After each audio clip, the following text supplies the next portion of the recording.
Exodus 12 to The 22. Lord said to Moses and Aaron in Egypt, This month is to be for you the first month of your year.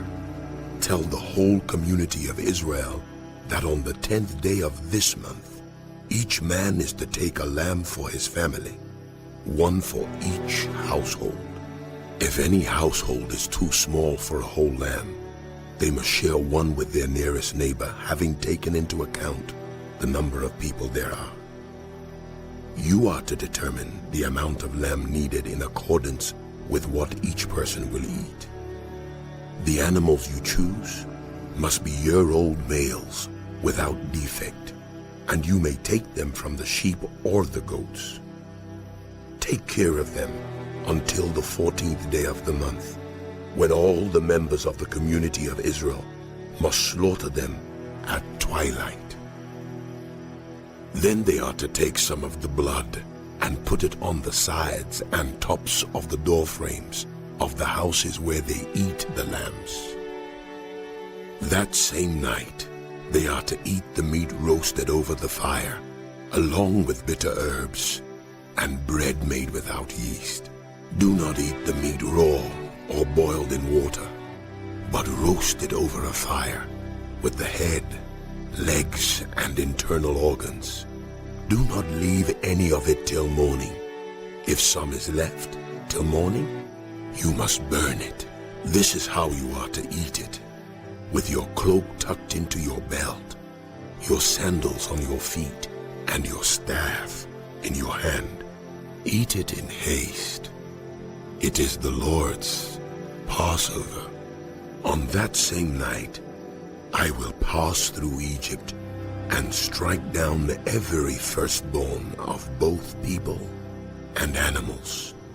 And I will bring judgment on all the gods of Egypt. I am the Lord. The blood will be a sign for you on the houses where you are. And when I see the blood, I will pass over you. No destructive plague will touch you when I strike Egypt.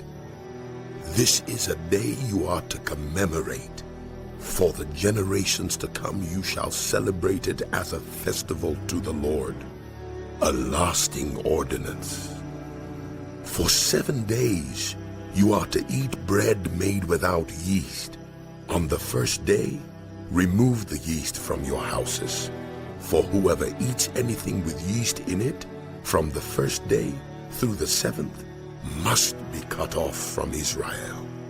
On the first day, hold a sacred assembly, and another one on the 7th day. Do no work at all on these days, except to prepare food for everyone to eat. That is all you may do. Celebrate the festival of unleavened bread, because it was on this very day that I brought your divisions out of Egypt. Celebrate this day as a lasting ordinance for the generations to come. In the first month, you are to eat bread made without yeast, from the evening of the 14th day until the evening of the 21st day. For 7 days no yeast is to be found in your houses, and anyone, whether foreigner or native born, who eats anything with yeast in it must be cut off from the community of Israel. Eat nothing made with yeast. Wherever you live, you must eat unleavened bread. Then Moses summoned all the elders of Israel and said to them, Go at once and select the animals for your families and slaughter the Passover lamb. Take a bunch of hyssop, dip it into the blood in the basin, and put some of the blood on the top and on both sides of the doorframe. None of you shall go out of the door of your house until morning. When the Lord goes to the land to strike down the Egyptians, you will see the blood on the top and sides of the doorframe and will pass over that doorway, and he will not permit the destroyer to enter your houses and strike you down. Obey these instructions as a lasting ordinance for you and your descendants. When you enter the land that the Lord will give you as he promised, observe this ceremony. And when your children ask you, what does this ceremony mean to you? Then tell them, it is the Passover sacrifice to the Lord, who passed over the houses of the Israelites in Egypt and spared our homes when he struck down the Egyptians. Then the people bowed down and worshipped. The Israelites did just what the Lord commanded Moses and Aaron. At midnight, the Lord struck down all the firstborn in Egypt, from the firstborn of Pharaoh who sat on the throne, to the firstborn of the prisoner who was in the dungeon, and the firstborn of all the livestock as well. Pharaoh and all his officials and all the Egyptians got up during the night, and there was loud wailing in Egypt, for there was not a house without someone dead. During the night, Pharaoh summoned Moses and Aaron and said, Up! Leave my people, you and the Israelites, who worship the Lord as you have requested. Take your flocks and herds as you have said, and go. And also bless me. The Egyptians urged the people to hurry and leave the country. For otherwise, we will all die. So the people took their dough before the yeast was added and carried it on their shoulders in kneading troughs wrapped in clothing. The Israelites did as Moses instructed and asked the Egyptians for articles of silver and gold and for clothing. The Lord had made the Egyptians favorably disposed toward the people, and they gave them what they asked for. So they plundered the Egyptians. The Israelites journeyed from Ramses to Succoth. There were about 600,000 men on foot, besides women and children. Many other people went up with them, and also large droves of livestock, both flocks and herds. With the dough the Israelites had brought from Egypt, they baked loaves of unleavened bread. The dough was without yeast because they had been driven out of Egypt and did not have time to prepare food for themselves. Now the length of time the Israelite people lived in Egypt was 430 years. At the end of the 430 years, to the very day, all the Lord's divisions left Egypt. Because the Lord kept vigil that night to bring them out of Egypt, on this night all the Israelites are to keep vigil to honor the Lord for the generations to come. The Lord said to Moses and Aaron, These are the regulations for the Passover. No foreigner is to eat of it. Any slave you have bought may eat of it after you have circumcised him, but a temporary resident or a hired worker may not eat of it. It must be eaten inside one house. Take none of the meat outside the house. Do not break any of the bones. The whole community of Israel must celebrate it. A foreigner residing among you who wants to celebrate the Lord's Passover must have all the males in his household circumcised.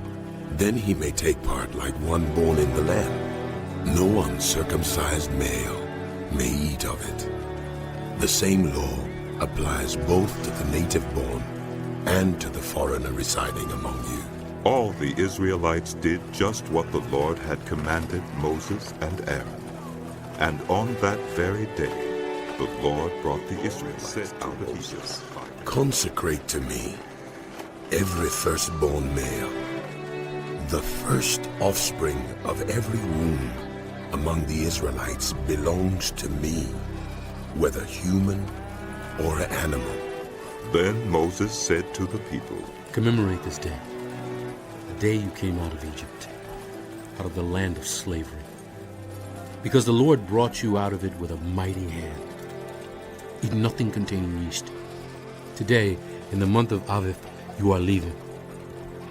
When the Lord brings you into the land of the Canaanites, Hittites, Amorites, Hivites, and Jebusites, the land he swore to your ancestors to give you, a land flowing with milk and honey. You are to observe this ceremony in this month. For 7 days, eat bread made without yeast, and on the 7th day, hold a festival to the Lord.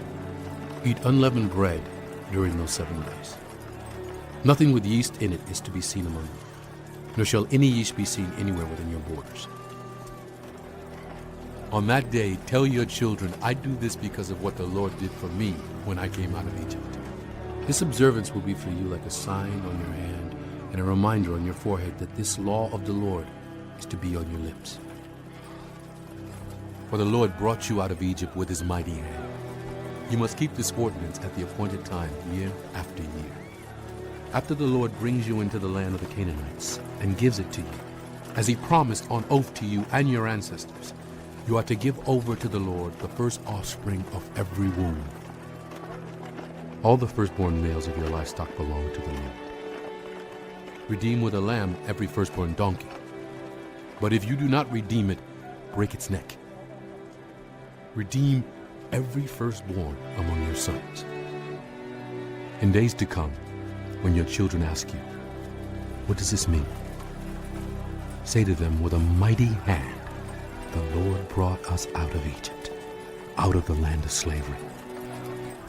When Pharaoh stubbornly refused to let us go, the Lord killed the firstborn of both people and animals in Egypt. This is why I sacrifice to the Lord the first male offspring of every womb, and redeem each of my firstborn sons. And it will be like a sign on your hand and a symbol on your forehead that the Lord brought us out of Egypt with his mighty hand. When Pharaoh let the people go, God did not lead them on the road through the Philistine country, though that was shorter, for God said, If they face war, they might change their minds and return to Egypt. So God led the people around by the desert road toward the Red Sea. The Israelites went up out of Egypt ready for battle. Moses took the bones of Joseph with him, because Joseph had made the Israelites swear an oath. He had said, God will surely come to your aid, and then you must carry my bones up with you from this place. After leaving Sukkot, they camped at Etham on the edge of the desert. By day, the Lord went ahead of them in a pillar of cloud to guide them on their way, and by night in a pillar of fire to give them light, so that they could travel by day or night. Neither the pillar of cloud by day nor the pillar of fire by night left its place. Then the Lord said to Moses, Tell the Israelites to turn back and encamp near Pi-hahiroth, between Migdol and the sea. They are to encamp by the sea directly opposite Baal-zephon. Pharaoh will think the Israelites are wandering around the land in confusion, hemmed in by the desert, and I will harden Pharaoh's heart, and he will pursue them. But I will gain glory for myself through Pharaoh and all his army, and the Egyptians will know that I am the Lord. So the Israelites did this. When the king of Egypt was told that the people had fled, Pharaoh and his officials changed their minds about them and said, What have we done? We have let the Israelites go and have lost their services. So he had his chariot made ready and took his army with him. He took 600 of the best chariots, along with all the other chariots of Egypt, with officers over all of them. The Lord hardened the heart of Pharaoh, king of Egypt, so that he pursued the Israelites, who were marching out boldly. The Egyptians, all Pharaoh's horses and chariots, horsemen and troops, pursued the Israelites and overtook them as they camped by the sea near Pi-hahiroth, opposite Baal-zephon. As Pharaoh approached, the Israelites looked up, and there were the Egyptians marching after them. They were terrified and cried out to the Lord. They said to Moses, Was it because there were no graves in Egypt that you brought us to the desert to die? What have you done to us by bringing us out of Egypt? Didn't we say to you in Egypt, leave us alone, let us serve the Egyptians? It would have been better for us to serve the Egyptians than to die in the desert. Come! Moses answered the people, Do not be afraid. Stand firm, and you will see the deliverance the Lord will bring you today. The Egyptians you see today, you will never see again. The Lord will fight for you. You need only to be still. Then the Lord said to Moses, Why are you crying out to me? Tell the Israelites to move on. Raise your staff and stretch out your hand over the sea to divide the water so that the Israelites can go through the sea on dry ground. I will harden the hearts of the Egyptians so that they will go in after them, and I will gain glory through Pharaoh and all his army, through his chariots and his horsemen. The Egyptians will know that I am the Lord when I gain glory through Pharaoh, his chariots, and his horsemen. Then the angel of God, who had been traveling in front of Israel's army, withdrew and went behind them. The pillar of cloud also moved from in front and stood behind them, coming between the armies of Egypt and Israel. Throughout the night, the cloud brought darkness to the one side and light to the other side, so neither went near the other all night long. Then Moses stretched out his hand over the sea, and all that night the Lord drove the sea back with a strong east wind and turned it into dried land. The waters were divided, and the Israelites went through the sea on dry ground, with a wall of water on their right and on their left. The Egyptians pursued them, and all Pharaoh's horses and chariots and horsemen followed them into the sea. During the last watch of the night, the Lord looked down from the pillar of fire and cloud at the Egyptian army and threw it into confusion. He jammed the wheels of their chariots so that they had difficulty driving, and the Egyptians said, Let's get away from the Israelites. The Lord is fighting for them against Egypt. Then the Lord said to Moses, Stretch out your hand over the sea, so that the waters may flow back over the Egyptians and their chariots and horsemen. Moses stretched out his hand over the sea, and at daybreak the sea went back to its place. The Egyptians were fleeing toward it, and the Lord swept them into the sea. The water flowed back and covered the chariots and horsemen, the entire army of Pharaoh that had followed the Israelites into the sea. Not one of them survived.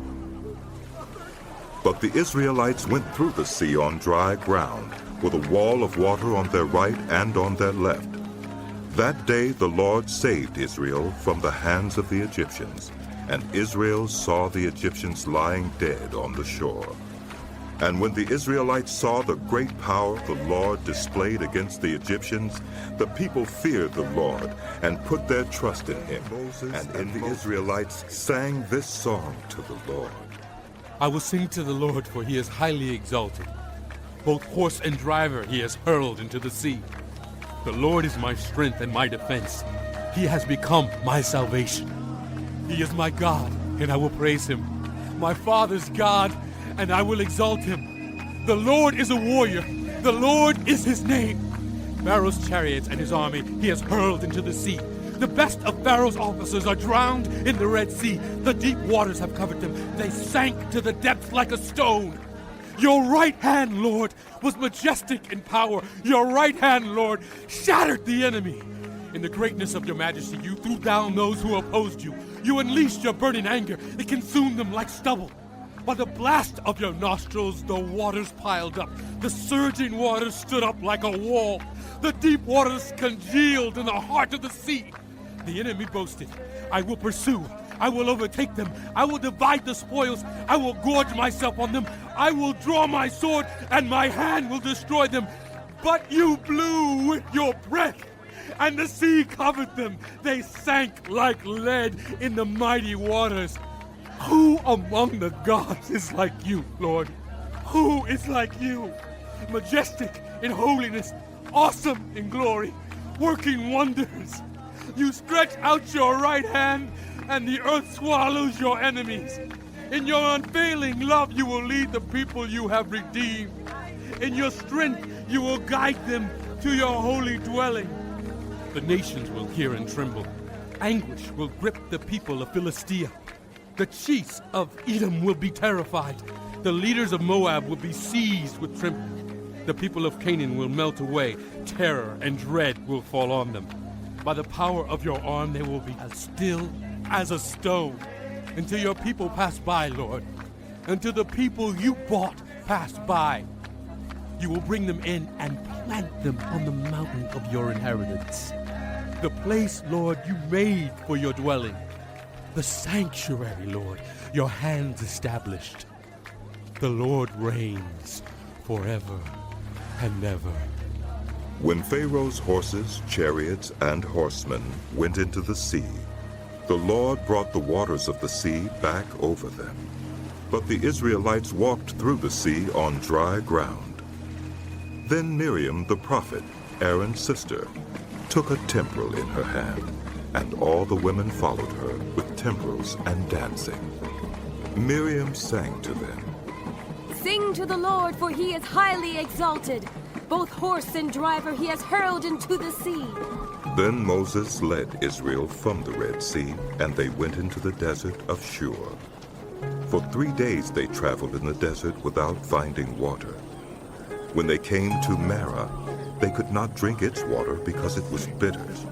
That is why the place is called Marah. So the people grumbled against Moses, saying, What are we to drink? Then Moses cried out to the Lord, and the Lord showed him a piece of wood. He threw it into the water, and the water became sweet. There the Lord issued a ruling and instruction for them and put them to the test. He said, If you listen carefully to the Lord your God, and do what is right in his eyes, if you pay attention to his commands and keep all his decrees, I will not bring on you any of the diseases I brought on the Egyptians, for I am the Lord who heals you. Then they came to Elim, where there were 12 springs and 70 palm trees, and the Israelite community set out from Elim and came to the desert of Sin, which is between Elim and Sinai, on the 15th day of the 2nd month after they had come out of Egypt. In the desert, the whole community grumbled against Moses and Aaron. The Israelites said to them, If only we had died by the Lord's hand in Egypt. There we sat around pots of meat and ate all the food we wanted. But you have brought us out into this desert to starve this entire assembly to death. Then the Lord said to Moses, I will rain down bread from heaven for you. The people are to go out each day and gather enough for that day. In this way, I will test them and see whether they will follow my instructions. On the 6th day, they are to prepare what they bring in, and that is to be twice as much as they gather on the other days. So Moses and Aaron said to all the Israelites, In the evening you will know that it was the Lord who brought you out of Egypt. And in the morning you will see the glory of the Lord, because he has heard your grumbling against him.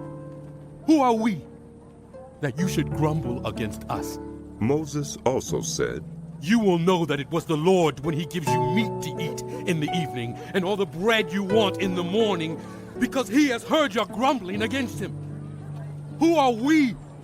You are not grumbling against us, but against the Lord. Then Moses told Aaron, Say to the entire Israelite community, Come before the Lord, for he has heard your grumbling. While Aaron was speaking to the whole Israelite community, they looked toward the desert, and there was the glory of the Lord appearing in the cloud. The Lord said to Moses, I have heard the grumbling of the Israelites. Tell them, at twilight you will eat meat, and in the morning you will be filled with bread. Then you will know that I am the Lord your God. That evening quail came and covered the camp, and in the morning there was a layer of dew around the camp. When the dew was gone, Thin flakes, like frost on the ground, appeared on the desert floor. When the Israelites saw it, they said to each other, What is it? for they did not know what it was. Moses said to them, It is the bread the Lord has given you to eat. This is what the Lord has commanded. Each one is to gather as much as they need. Take an omer for each person you have in your tent. The Israelites did as they were told. Some gathered much, some little. And when they measured it by the omer, the one who gathered much did not have too much, and the one who gathered little did not have too little. Each one had gathered just as much as they needed. Then Moses said to them, No one is to keep any of it until morning. However, some of them paid no attention to Moses. They kept part of it until morning. But it was full of maggots and began to smell. So Moses was angry with them. Each morning everyone gathered as much as they needed, and when the sun grew hot, it melted away. On the 6th day, they gathered twice as much, 2 omers for each person, and the leaders of the community came and reported this to Moses. He said to them, This is what the Lord commanded. Tomorrow is to be a day of Sabbath rest, a holy Sabbath to the Lord. So bake what you want to bake and boil what you want to boil. Save whatever is left and keep it until morning. So they saved it until morning as Moses commanded, and it did not stink or get maggots in it. Eat it today, Moses said, because today is a Sabbath to the Lord. You will not find any of it on the ground today. 6 days you are to gather it, but on the 7th day, the Sabbath, there will not be any. Nevertheless, some of the people went out on the 7th day to gather it, but they found none. Then the Lord said to Moses, How long will you refuse to keep my commands and my instructions? Bear in mind that the Lord has given you the Sabbath. That is why on the 6th day, he gives you bread for 2 days. Everyone is to stay where they are on the 7th day. No one is to go out.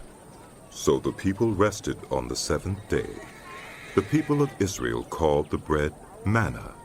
It was white like coriander seed and tasted like wafers made with honey. Moses said, This is what the Lord has commanded.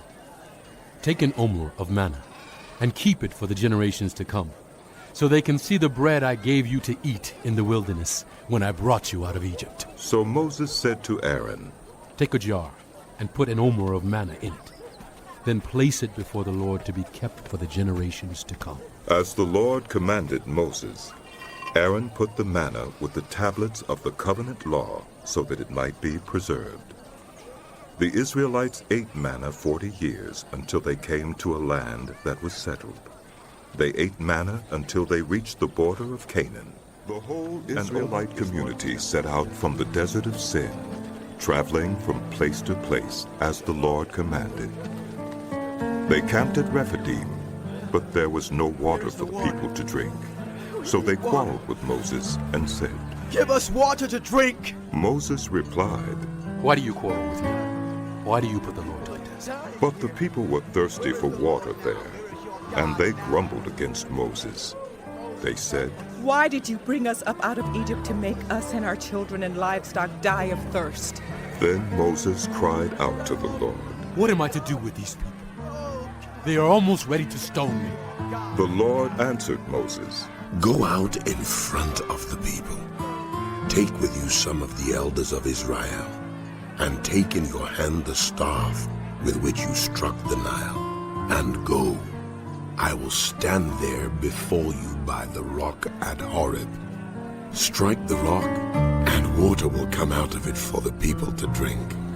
So Moses did this in the sight of the elders of Israel, and he called the place Massah and Meribah, because the Israelites quarreled, and because they tested the Lord, saying, Is the Lord among us or not?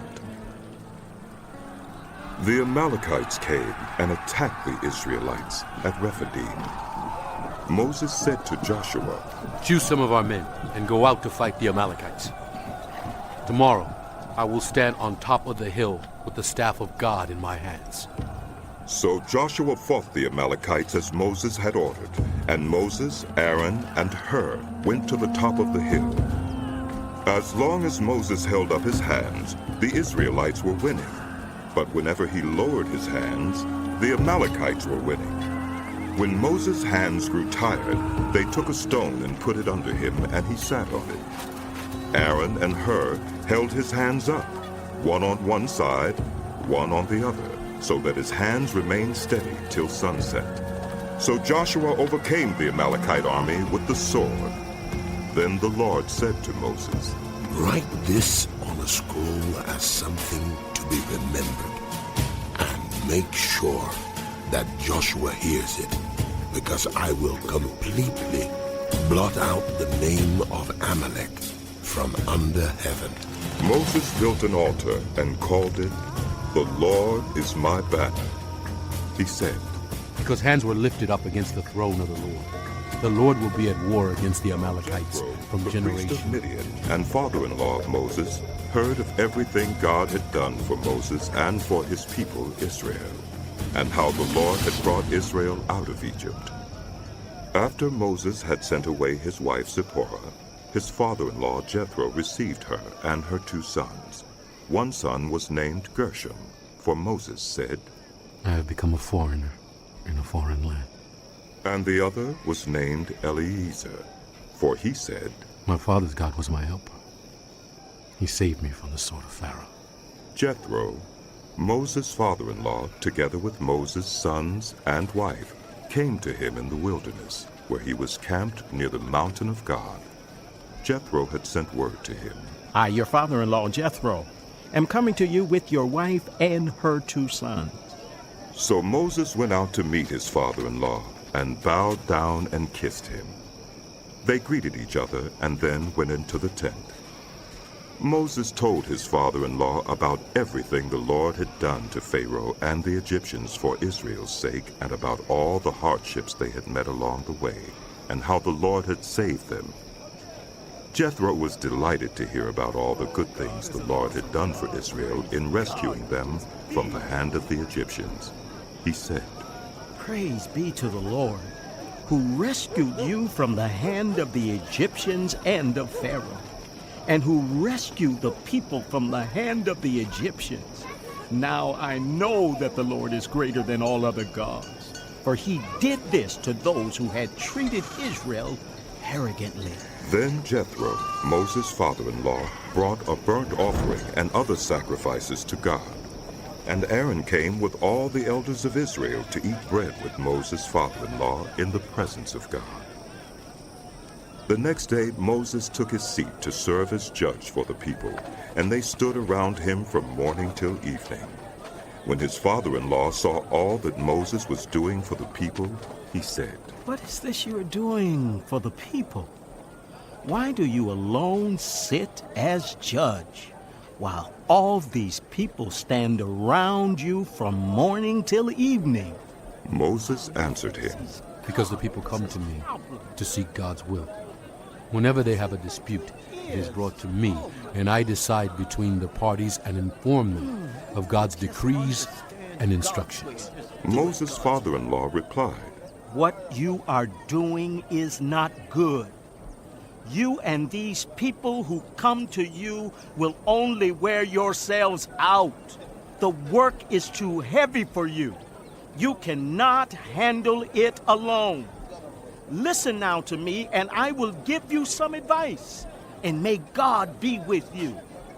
You must be the people's representative before God and bring their disputes to him.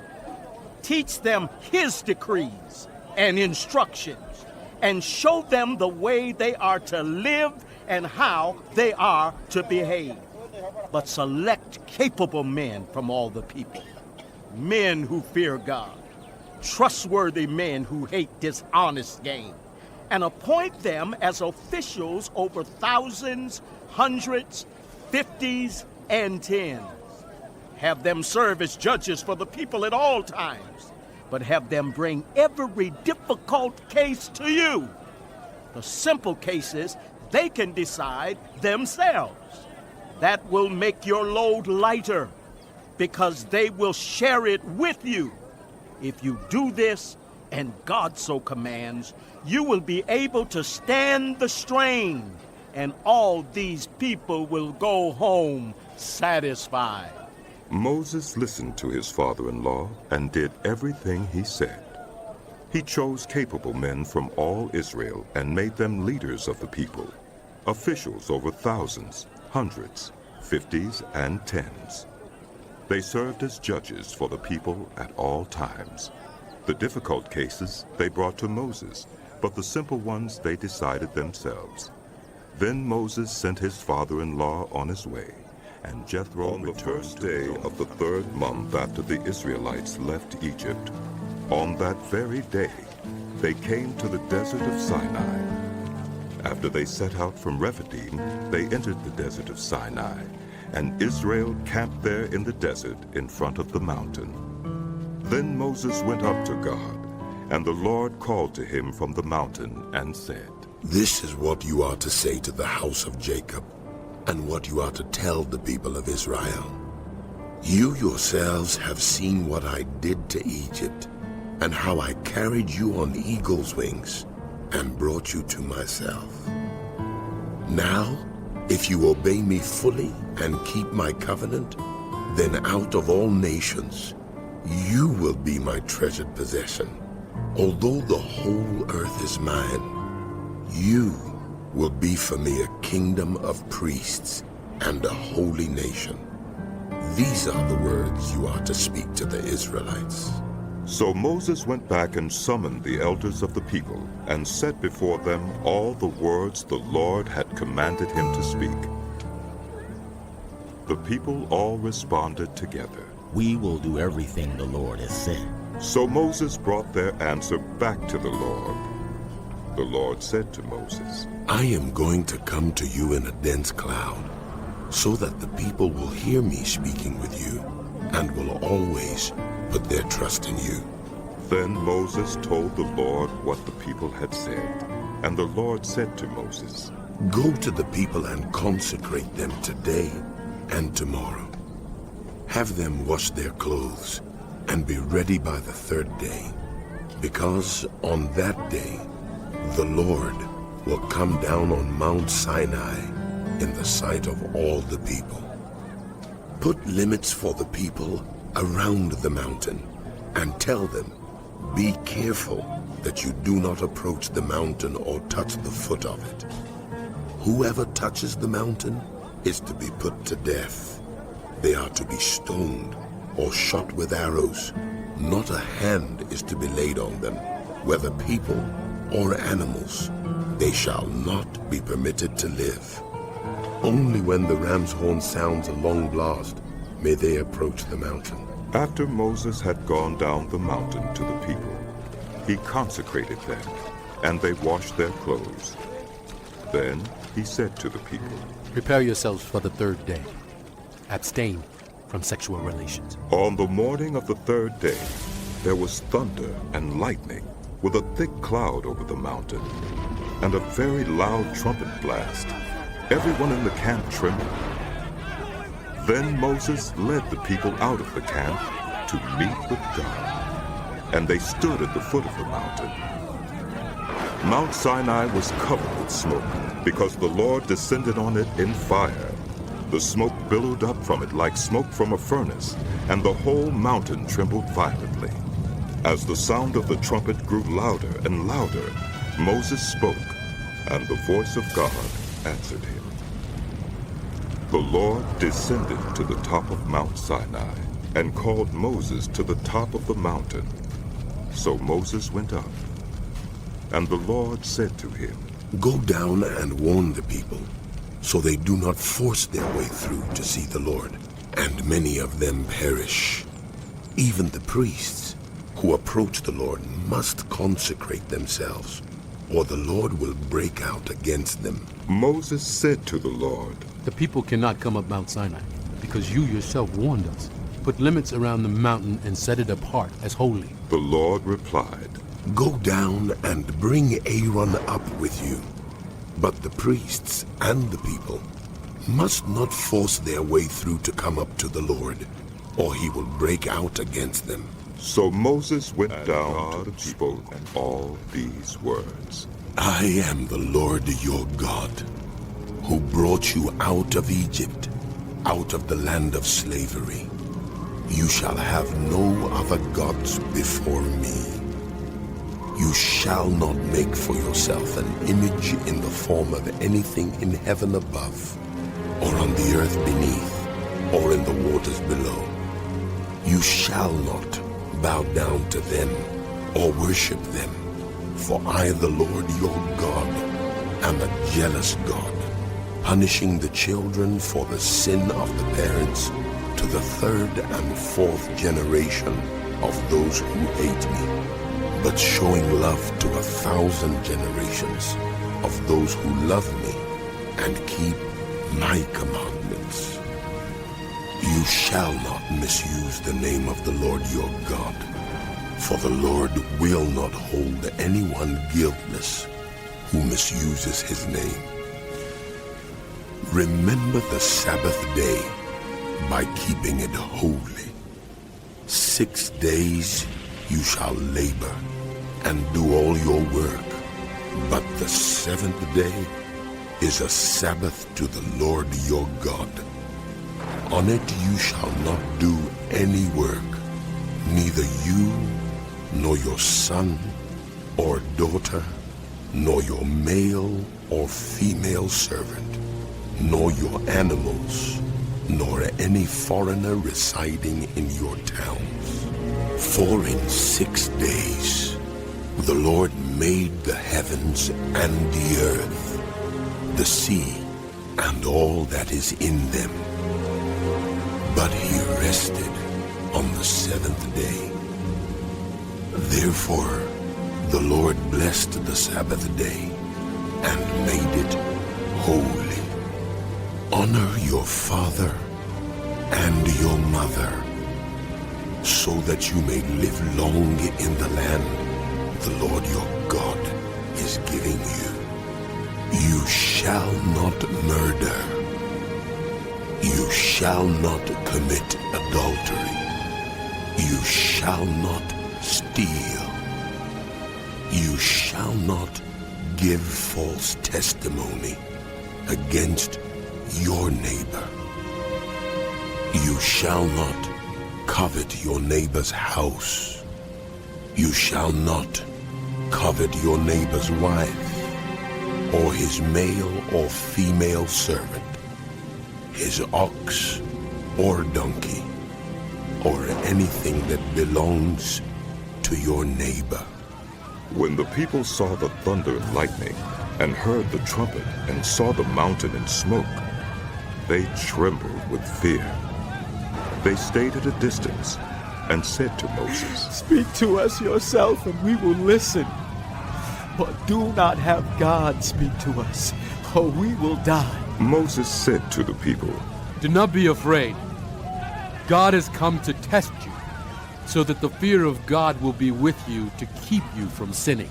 The people remained at a distance, while Moses approached the thick darkness where God was. Then the Lord said to Moses, Tell the Israelites this. You have seen for yourselves that I have spoken to you from heaven. Do not make any gods to be alongside me. Do not make for yourselves gods of silver or gods of gold. Make an altar of earth for me and sacrifice on it your burnt offerings and fellowship offerings, your sheep and goats and your cattle. Wherever I cause my name to be honored, I will come to you and bless you. If you make an altar of stones for me, do not build it with dressed stones, for you will defile it if you use a tool on it. And do not go up to my altar on steps, lest your nakedness be exposed on it. These are the laws you are to set before them. If you buy a Hebrew servant, he is to serve you for 6 years. But in the 7th year, he shall go free without paying anything. If he comes alone, he is to go free alone. But if he has a wife when he comes, she is to go with him. If his master gives him a wife, and she bears him sons or daughters, the woman and her children shall belong to her master, and only the man shall go free. But if the servant declares, I love my master, and my wife and children, and do not want to go free, then his master must take him before the judges. He shall take him to the door or the doorpost and pierce his ear with an awl. Then he will be his servant for life. If a man sells his daughter as a servant, she is not to go free as male servants do. If she does not please the master who has selected her for himself, he must let her be redeemed. He has no right to sell her to foreigners, because he has broken faith with her.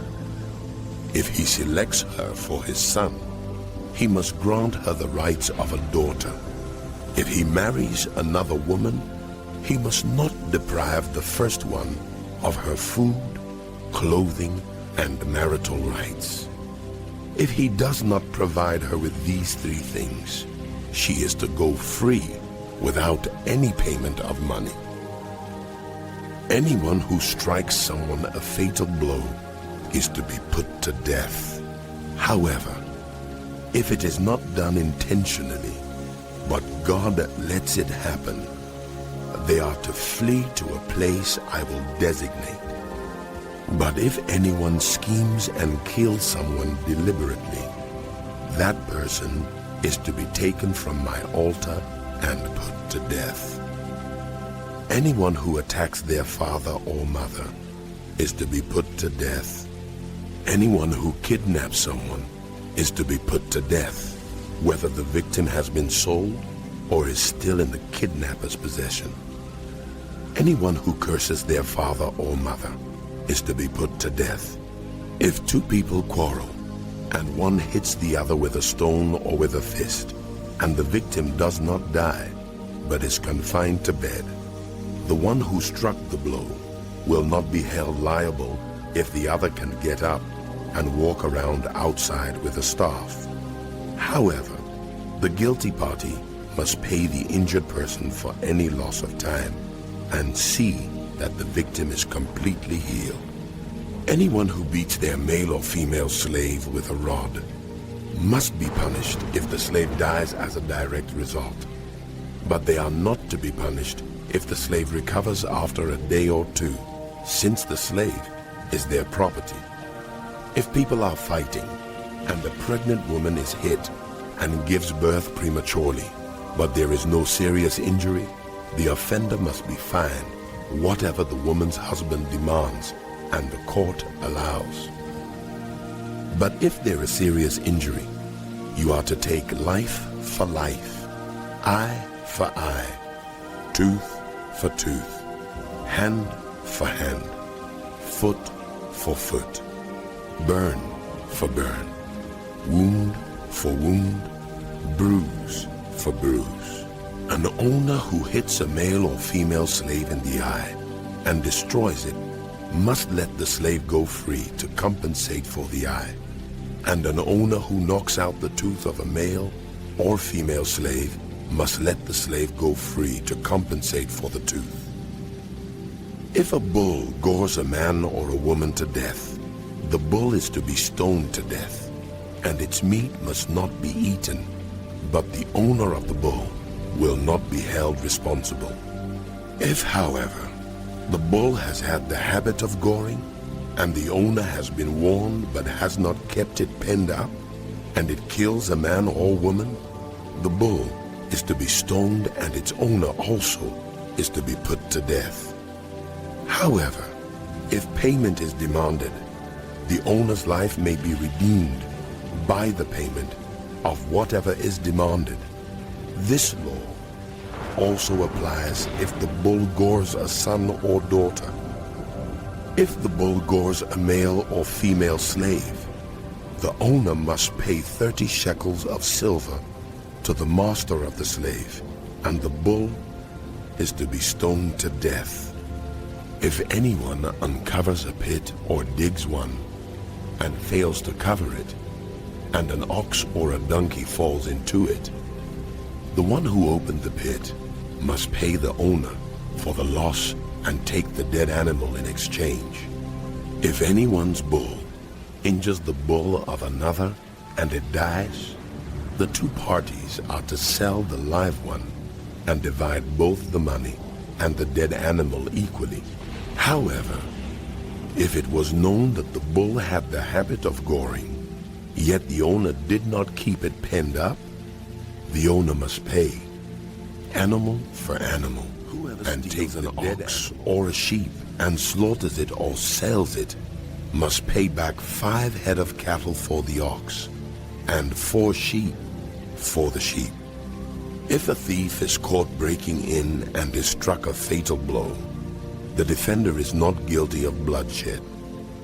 But if it happens after sunrise, the defender is guilty of bloodshed. Anyone who steals must certainly make restitution, but if they have nothing, they must be sold to pay for their theft.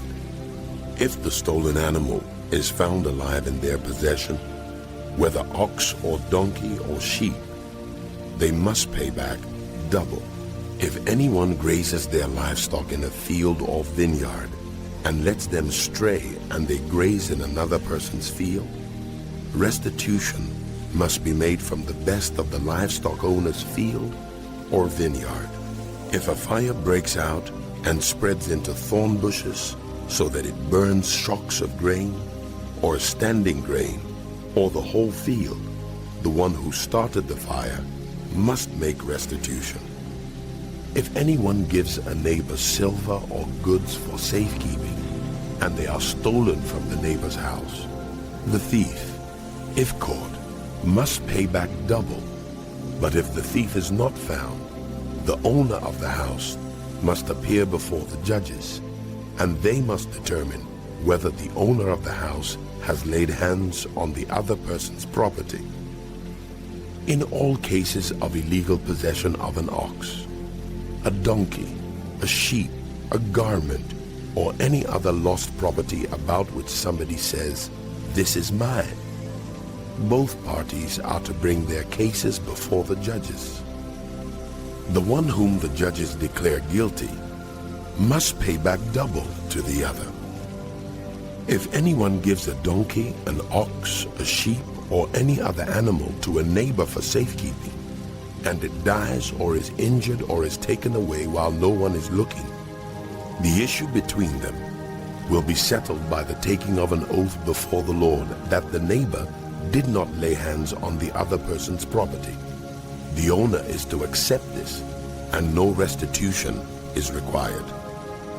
But if the animal was stolen from the neighbor, restitution must be made to the owner. If it was torn to pieces by a wild animal, the neighbor shall bring in the remains as evidence, and shall not be required to pay for the torn animal. If anyone borrows an animal from a neighbor, and it is injured or dies while the owner is not present, restitution must be made. But if the owner is with the animal, the borrower will not have to pay.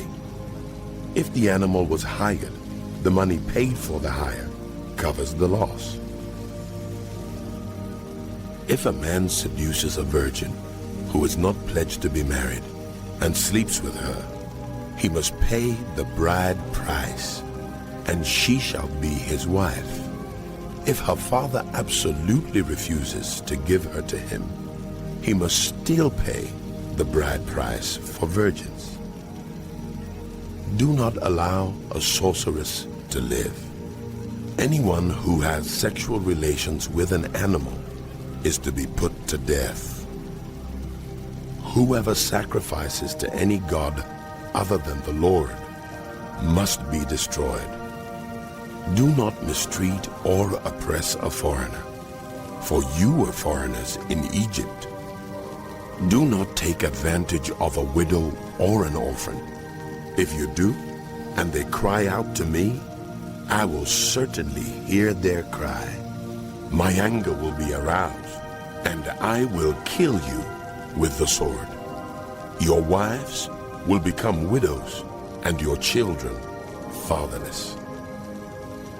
If you lend money to one of my people among you who is needy, do not treat it like a business deal.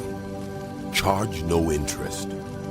If you take your neighbor's cloak as a pledge, return it by sunset, because that cloak is the only covering your neighbor has. What else can your neighbor sleep in? When he cries out to me, I will hear, for I am compassionate. Do not blaspheme God or curse the ruler of your people. Do not hold back offerings from your granaries or your vats. You must give me the firstborn of your sons. Do the same with your cattle and your sheep. Let them stay with their mothers for 7 days, but give them to me on the 8th day. You are to be my holy people. So do not eat the meat of an animal torn by wild beasts. Throw it to the dogs. Jesus had finished saying these things. He left Galilee and went into the region of Judea, to the other side of the Jordan. Large crowds followed him, and he healed them there. Some Pharisees came to test him. They asked, Is it lawful for a man to divorce his wife for any and every reason? Haven't you read that at the beginning the Creator made them male and female and said, For this reason a man will leave his father and mother and be united to his wife, and the two will become one flesh. So they are no longer two, but one. Therefore what God has joined together, let no one separate. Why then did Moses command that a man give his wife a certificate of divorce and send her away? Moses permitted you to divorce your wives because your hearts were hard, but it was not this way from the beginning. I tell you that anyone who divorces his wife except for sexual immorality and marries another woman commits adultery. The disciples said to him, If this is the situation between a husband and wife, it is better not to marry. Jesus replied, Not everyone can accept this word, but only those to whom it has been given. For some are eunuchs because they were born that way. Others have been made eunuchs, and others have renounced marriage because of the kingdom of heaven. The one who can accept this should accept it. Then people brought little children to Jesus for him to place his hands on them and pray for them. But the disciples rebuked them. Stand back. No, let the little children come to me. And do not hinder them, for the kingdom of heaven belongs to such as these.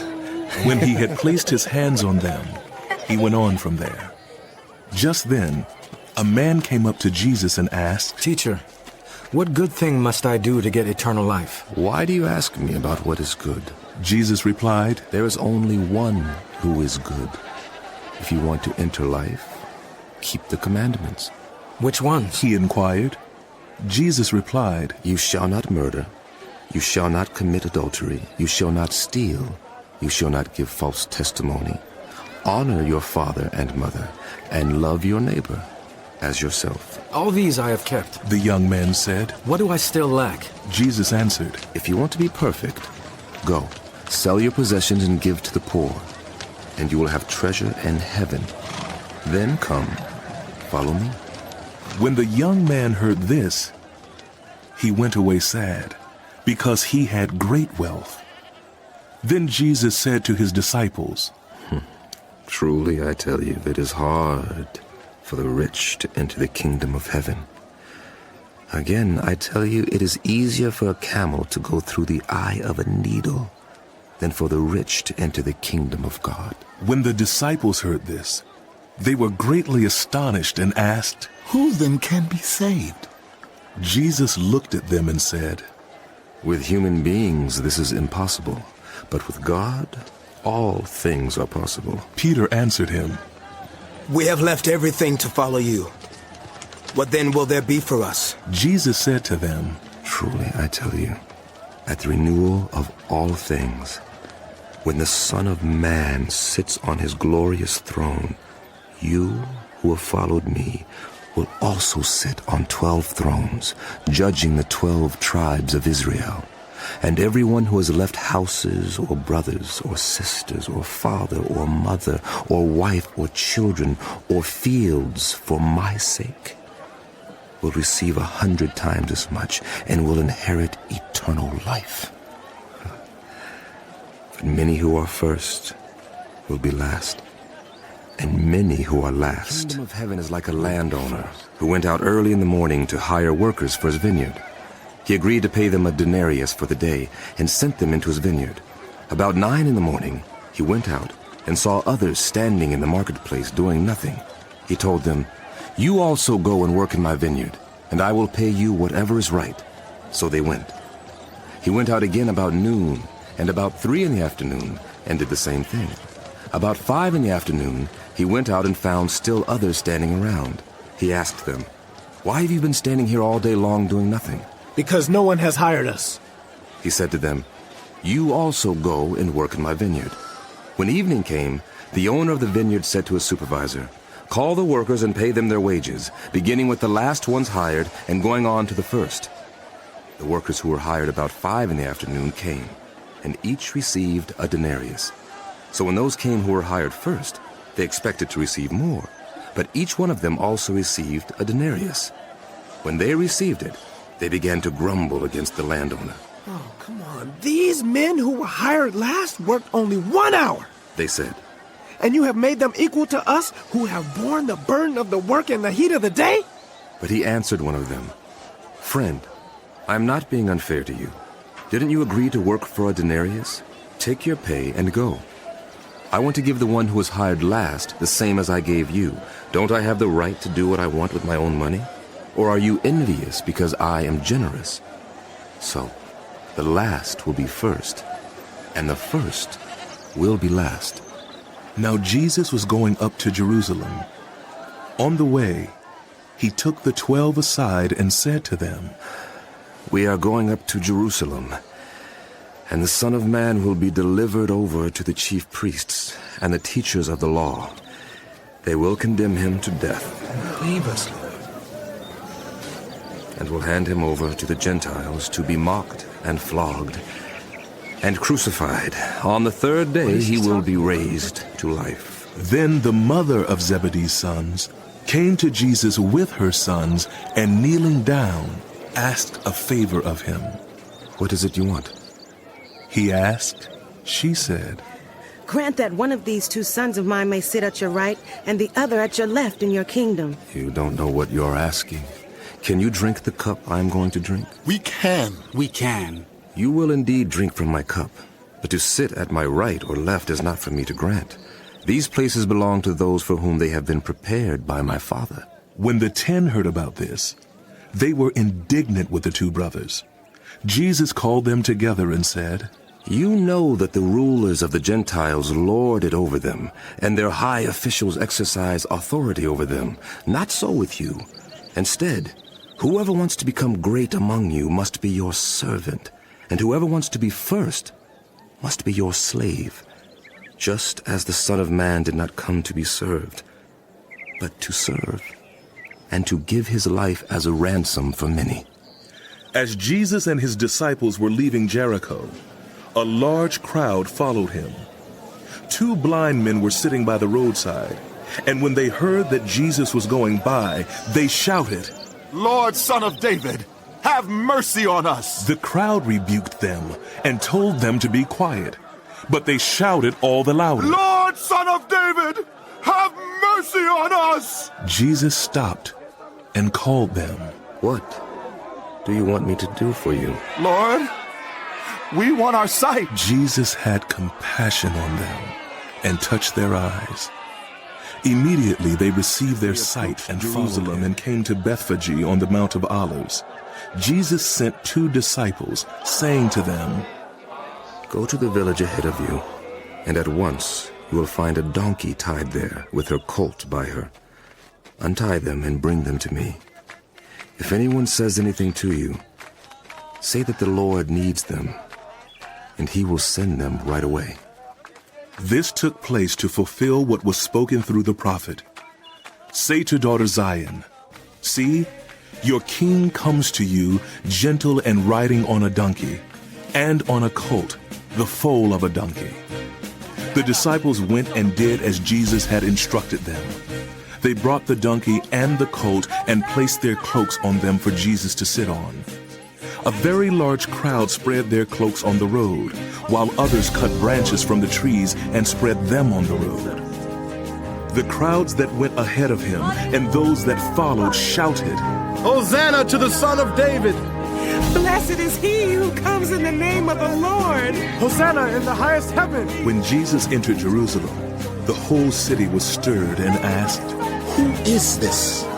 The crowds answered, This is Jesus, the prophet from Nazareth in Galilee. Jesus entered the temple courts and drove out all who were buying and selling there. He overturned the tables of the money changers and the benches of those selling doves. It is written, My house will be called a house of prayer, but you are making it a den of robbers. The blind and the lame came to him at the temple, and he healed them. But when the chief priests and the teachers of the law saw the wonderful things he did, and the children shouting in the temple courts, Hosanna to the Son of David! They were indignant. Do you hear what these children are saying? Yes. Have you never read, From the lips of children and infants you have ordained praise? And he left them and went out of the city to Bethany, where he spent the night. Early in the morning, as he was on his way back to the city, he was hungry. Seeing a fig tree by the road, he went up to it but found nothing on it except leaves. Then he said to it, May you never bear fruit again. Immediately the tree withered. When the disciples saw this, they were amazed. How did the fig tree wither so quickly? They asked. Jesus replied, Truly I tell you, if you have faith and do not doubt, not only can you do what was done to the fig tree, but also you can say to this mountain, Go, throw yourself into the sea, and it will be done. If you believe, you will receive whatever you ask for in prayer. Jesus entered the temple courts, and while he was teaching, the chief priests and the elders of the people came to him. By what authority are you doing these things? They asked. And who gave you this authority? Jesus replied, I will also ask you one question. If you answer me, I will tell you by what authority I am doing these things. John's baptism, where did it come from? Was it from heaven or of human origin? They discussed it among themselves and said, If we say from heaven, he will ask, then why didn't you believe him? But if we say of human origin, we are afraid of the people, for they all hold that John was a prophet. So they answered Jesus, We don't know. Neither will I tell you by what authority I am doing these things. What do you think? There was a man who had 2 sons. He went to the first and said, Son, go and work today in the vineyard. I will not, he answered. But later he changed his mind and went. Then the father went to the other son and said the same thing. He answered, I will, sir. But he did not go. Which of the 2 did what his father wanted? The first, they answered. Jesus said to them, Truly I tell you, the tax collectors and the prostitutes are entering the kingdom of God ahead of you. For John came to you to show you the way of righteousness, and you did not believe him. But the tax collectors and the prostitutes did. And even after you saw this, you did not repent and believe him. Listen to another parable. There was a landowner who planted a vineyard. He put a wall around it, dug a winepress in it, and built a watchtower. Then he rented the vineyard to some farmers and moved to another place. When the harvest time approached, he sent his servants to the tenants to collect his fruit. The tenants seized his servants. They beat one, killed another, and stoned a third. Then he sent other servants to them, more than the first time, and the tenants treated them the same way. Last of all, he sent his son to them. They will respect my son, he said. But when the tenants saw the son, they said to each other, This is the heir. Come, let's kill him and take his inheritance. So they took him and threw him out of the vineyard and killed him. Therefore, when the owner of the vineyard comes, what will he do to those tenants? He will bring those wretches to a wretched end, they replied, and he will rent the vineyard to other tenants, who will give him his share of the crop at harvest time. Jesus said to them, Have you never read in the scriptures, the stone the builders rejected has become the cornerstone? The Lord has done this, and it is marvelous in our eyes. Therefore I tell you that the kingdom of God will be taken away from you and given to a people who will produce its fruit. Anyone who falls on this stone will be broken to pieces, but anyone on whom it falls will be crushed. When the chief priests and the Pharisees heard Jesus' parables, they knew he was talking about them. This Jesus is a troublemaker. They looked for a way to arrest him, but they were afraid of the crowd because the people held that he was a prophet.